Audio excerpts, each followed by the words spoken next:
Deskripsi kegiatannya adalah pembeli membayar dulu sebelum perusahaan memberikan barang, lalu transaksi tersebut dicatat oleh perusahaan setelah uang diterima dan barang diserahkan kepada pembeli.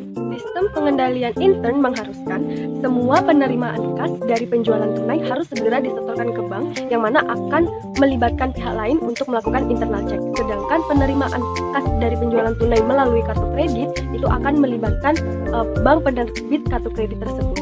3 prosedur penerimaan kas. Yang pertama, over the counter sale, yaitu pembeli datang ke perusahaan lalu memilih barang dan membayar di kasir kemudian barang diterima. Yang kedua, COD sale, itu konsumen membeli barang yang akan melibatkan kantor pos, perusahaan angkutan umum atau angkutan sendiri dalam penyerahan barang kepada konsumen. Nah, sedangkan credit card sale ini bukan merupakan tipe penjualan namun cara pembayaran bagi pembeli dan sarana penagihan bagi penjual. Nah, prakteknya dalam over the counter sale, pembeli akan membayar menggunakan kartu kredit. Nah, dalam COD sale itu pembeli memberikan persetujuan tertulis penggunaan kartu kredit, lalu penjual akan menagih kepada penerbit kartu kredit. Fungsi yang terkait adalah fungsi penjualan, fungsi kas, fungsi gudang, fungsi pengiriman, dan fungsi akuntansi.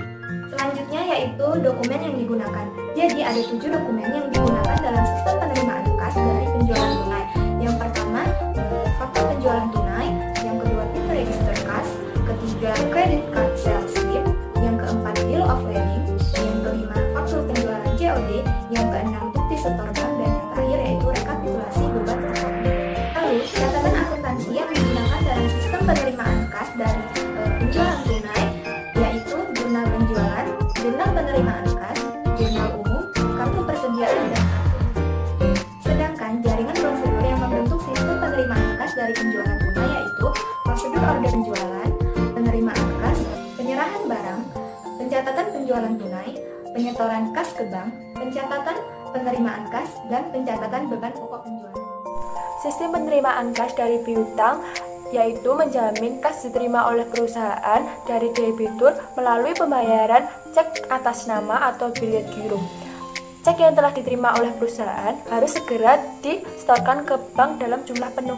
Penerimaan kas dari piutang dapat dilakukan melalui penagihan perusahaan melalui pos dan melalui logbook collection plan. Fungsi yang terkait dalam penerimaan kas dari piutang yaitu fungsi sekretariat, fungsi penagihan, fungsi kas, fungsi akuntansi, dan fungsi pemeriksaan intern. Dokumen yang digunakan dalam penerimaan kas dari piutang yaitu surat pemberitahuan, daftar surat pemberitahuan, bukti setor bank, dan kwitansi. Dan akuntansi yang digunakan dalam sistem penerimaan kas dari piutang yaitu buku periksa piutang dan selanjutnya adalah sistem akuntansi pengeluaran kas. Yang pertama adalah sistem akuntansi pengeluaran kas dengan cek. Pengeluaran kas dalam perusahaan dilakukan dengan menggunakan cek. Pengeluaran kas yang tidak dapat dilakukan dengan cek biasanya karena jumlahnya relatif kecil dan dilaksanakan dengan dana kas kecil. Adapun dokumen yang digunakan yang pertama, bukti kas keluar. Dokumen ini berfungsi sebagai perintah pengeluaran kas sebesar yang tercantum pada dokumen. Yang kedua adalah cek, yaitu dokumen yang digunakan untuk memerintahkan bank melakukan pembayaran sejumlah uang kepada orang yang tercantum pada cek tersebut. Yang ketiga adalah permintaan cek. Dokumen ini digunakan untuk membuat bukti kas keluar.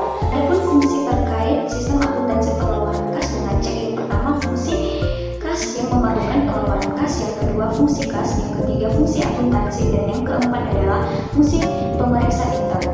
Sistem dana kas kecil, di mana penyelenggara dana kas kecil dilakukan melalui 2 prosedur. Yang pertama, prosedur pembentukan dana kas kecil.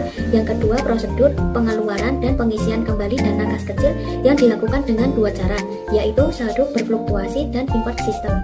Dokumen yang digunakan: 1. Bukti kas keluar, digunakan pembentukan dana kas kecil. Yang kedua, cek. Yang ketiga, permintaan pengeluaran dana kas kecil yang digunakan oleh pemakai dana kas kecil. Yang keempat, bukti pengeluaran kas kecil, dokumen yang dibuat oleh pemakai untuk mempertanggungjawabkan pemakaian dana kas kecil.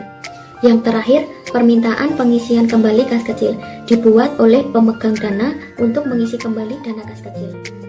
Catatan akuntansi. Yang pertama, jurnal pengeluaran kas, mencatat pengeluaran kas dalam pembentukan dan pengisian kembali dana kas kecil. Yang kedua, register cek, mencatat yang dikeluarkan oleh perusahaan.